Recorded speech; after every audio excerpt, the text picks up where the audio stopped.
Hello and welcome back to Jimbo's PC Builds. Today I'm going to do another case review. So far I've reviewed several members of the LIAN Li LANCOOL family. So far I've reviewed the LANCOOL 2, the LANCOOL 205, the LANCOOL 205M and the LANCOOL 215. The case that I'm going to review today is the LANCOOL 205 Mesh. It's identical to the LANCOOL 205 except it's got a mesh front panel and it's got two RGB fans in the front. So also it's a bit of a step up in price. The LANCOOL 205 retails for around $80. This retails for around $109. So in this I'm going to look at, is the additional airflow worth the extra money? And does it actually differ from the LANCOOL 205 in any other way feature wise? So as always I'm going to do a walk round of the case, going from all areas of the case, from the inside, the top, the bottom, etc, etc. Then we'll have a brief build montage, but I'm going to have a separate video covering the more of the build in detail, so I'll put a link in the description down below for that. And then once I've done that, we will have the conclusion and basically outlining, is it still, how does it differ from the LANCOOL 205 apart from the obvious that I've already mentioned, and is it worth paying the extra money for? Basically just for the airflow, or is there more? Well, we'll build in it and we'll find out. So without further ado, let's get to the case walkthrough. So let's get to the walkthrough of the LANCOOL 205 mesh. As with the LANCOOL 205, you simply remove the side panels by unscrewing two thumb screws and then pulling the panel back towards you. It comes away and you lift it away. The inside of the case looks pretty identical to the LANCOOL 205. Big difference being that you've got three fans in. The front two are RGB. I'm not too sure about the back one. It looks like it is. So you could have three RGB fans included, which is nice.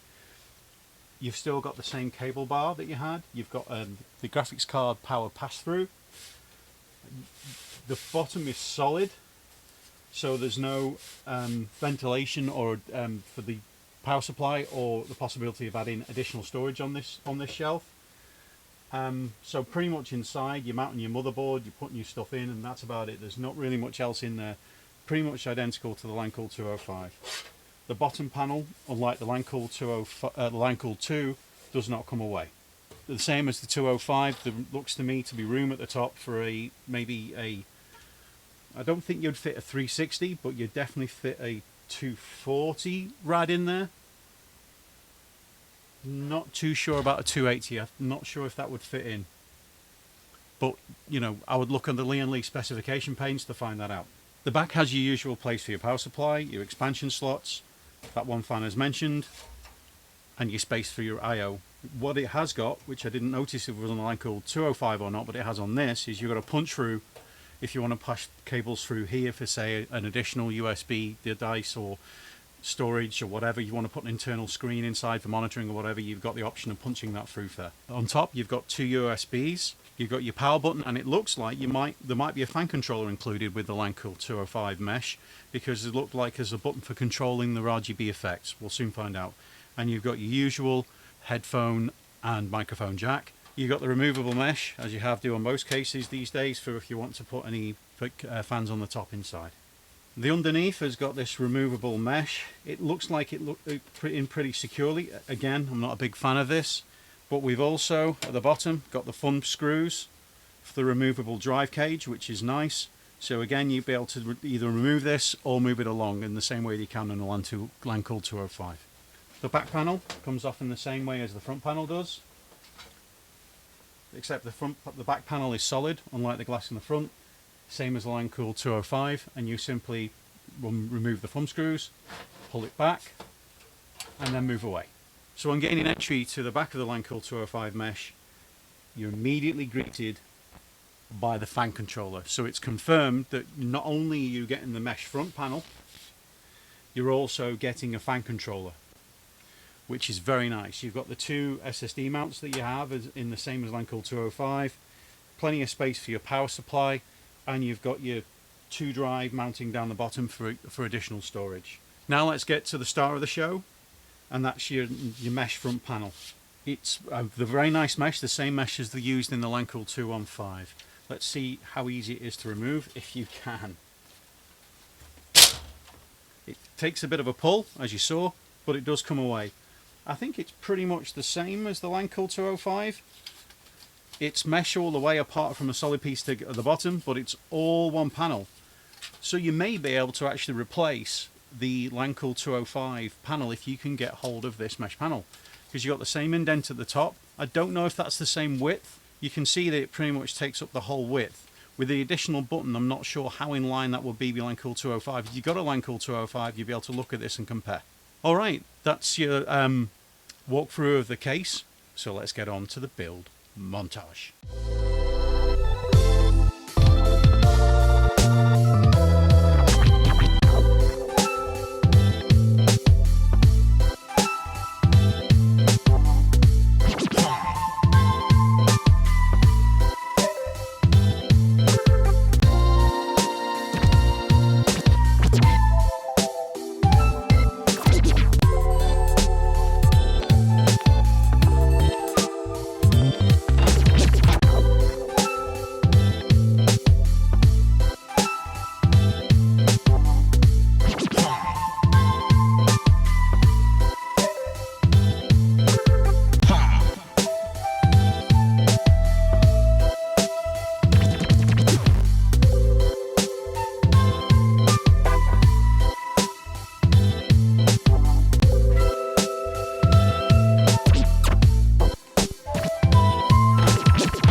So I've completed the build in the case, and as I mentioned earlier, I'm going to have a separate video for the build in more detail rather than just a quick montage, so I'll leave a link in the description down below.